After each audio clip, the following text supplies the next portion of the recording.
Since 1991, abortion rates in the United States as well as in Pennsylvania have been on a steady decline. Although they're both on a decline, Pennsylvania's base rates are lower than the United States.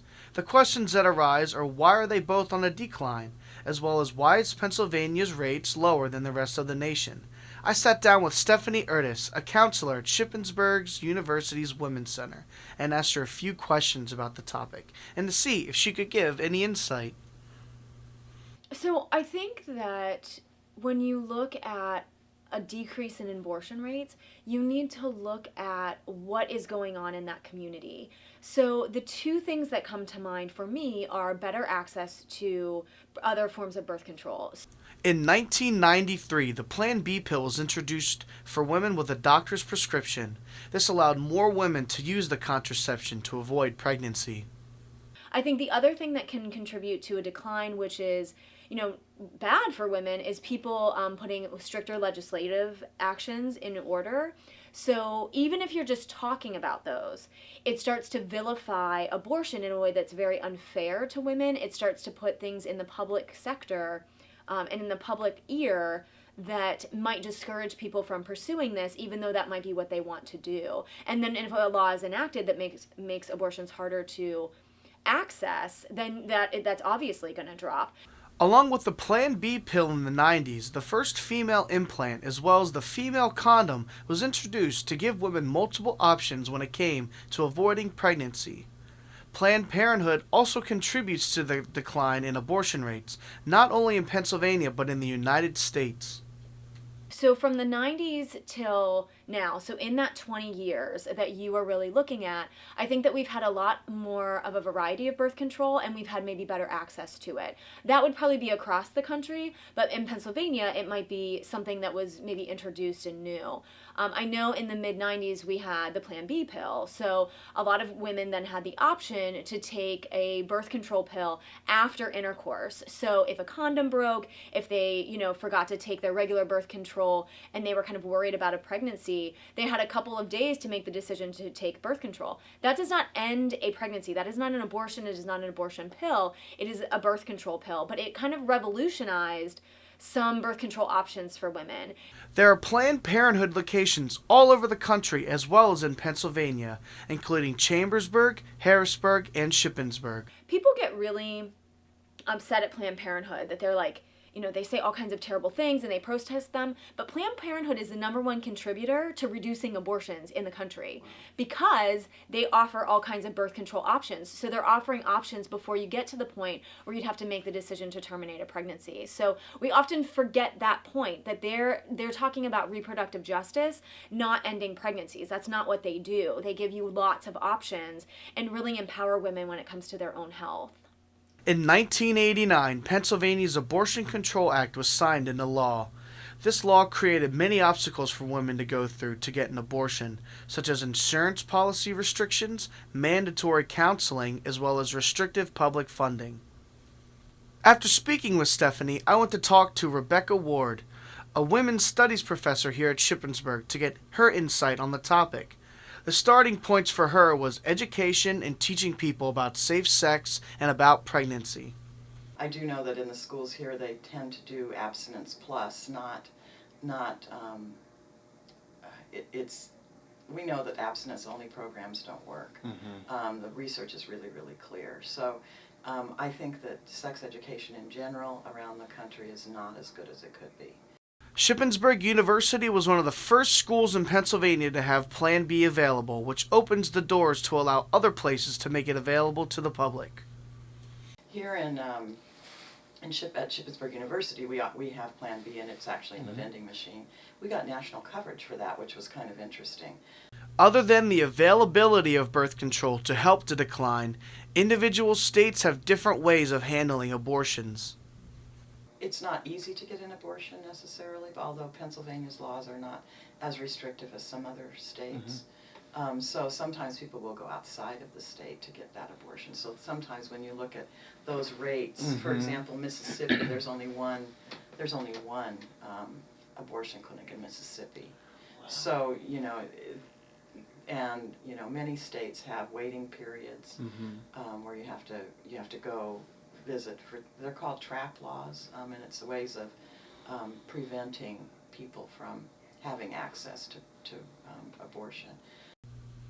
The question was then, why do states want to restrict abortions the way they do? It's pro-life or anti-choice versus pro-choice. And people feel very strongly about abortion. One of the ways that they can reduce abortion is by putting laws on that. And that's one of the things. Although this summer there was a big legal case that went to the Supreme Court. It was in Texas. Planned Parenthood versus the state in some way, and what they were trying to do was have them be regular, kind of like a regular surgical center. The case she's referring to is the Supreme Court ruling in Texas last June, where the Supreme Court threw out abortion access laws that they felt was only to merely burden and deter women who seek abortions.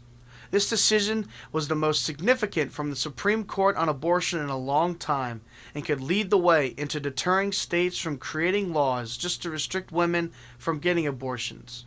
With more decisions like this, we could possibly see that a decline in abortions may not have a lot to do with state restrictions much longer.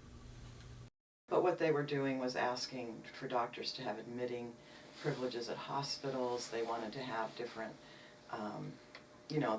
you have to be able to put 2 gurneys in the hallway, so just even the buildings were not made. Even though abortion is not like doing minor surgery, it's really, it might just be taking a pill. You don't need to have 8-foot corridors to take a pill. So those are just some ways, and the argument is that they're protecting women's health. But really what is happening is they're restricting access to abortion. The idea of free contraception was another topic of our discussion. Absolutely. There is, just recently in Colorado, they have given free contraception, and what they found is that they've decreased abortion rates, decreased unwed, teen parenting. All of those things have gone way down, and that has an economic impact, because we don't have to take care of these children after they're born. And the interesting thing is, if you have access to contraception, you're less likely to get an abortion.